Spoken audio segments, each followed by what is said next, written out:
खिजड़ी को बचाने के लिए बीकानेर के अंदर बिश्नोई समाज व अन्य सर्व समाज के द्वारा वहां पर धरना प्रदर्शन आमरण अनशन लगातार जारी है। कई दिनों से यह सिलसिला जारी है। उसी के साथ साथ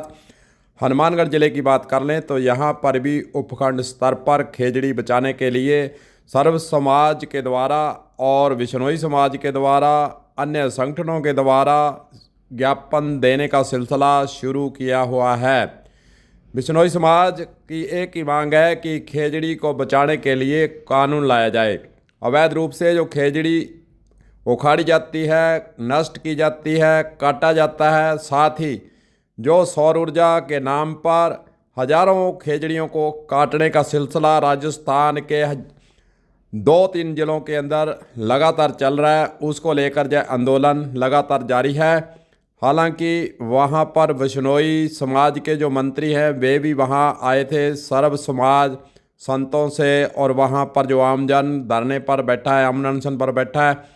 उनसे बातचीत की थी और आश्वासन विधानसभा के अंदर भी मुख्यमंत्री के द्वारा दिया गया कि खिजड़ी को बचाने के लिए कानून लाया जाएगा। हाल ही में विधानसभा का सत्र चल रहा है,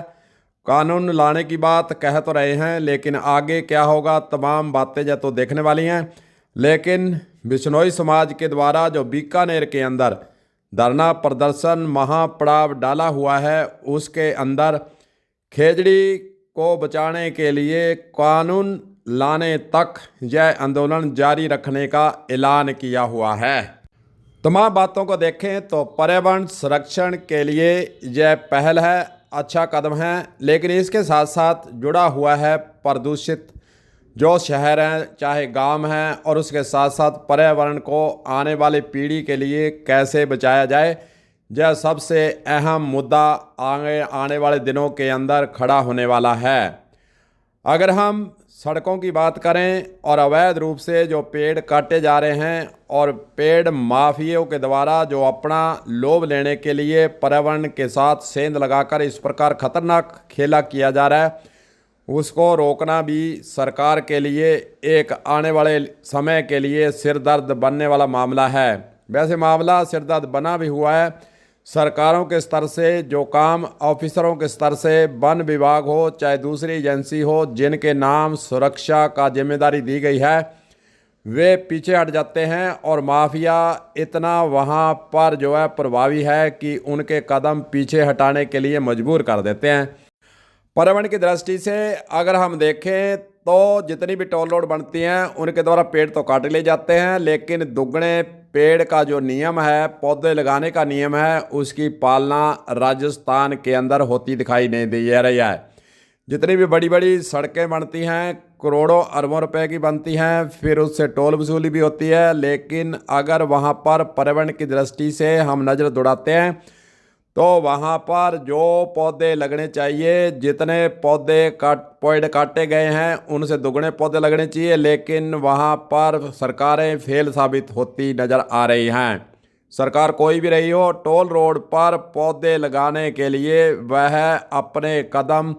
आगे बढ़ाती हो, ऐसा नज़र ही नहीं आया। प्रभावी है टोल रोड कंपनियाँ,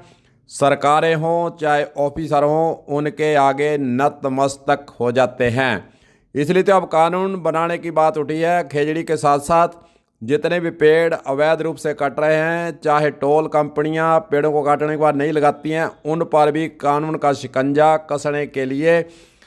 उस कानून बनाते वक्त विधानसभा के अंदर जो खिजड़ी को लेकर बनाया जा रहा है, पर्यावरण की दृष्टि से समस्त ऐसे संस्थानों के द्वारा जो पेड़ों को काटकर पर्यावरण को नुकसान पहुंचाया जा रहा है, उनके सब के लिए कानून बनना जरूरी है।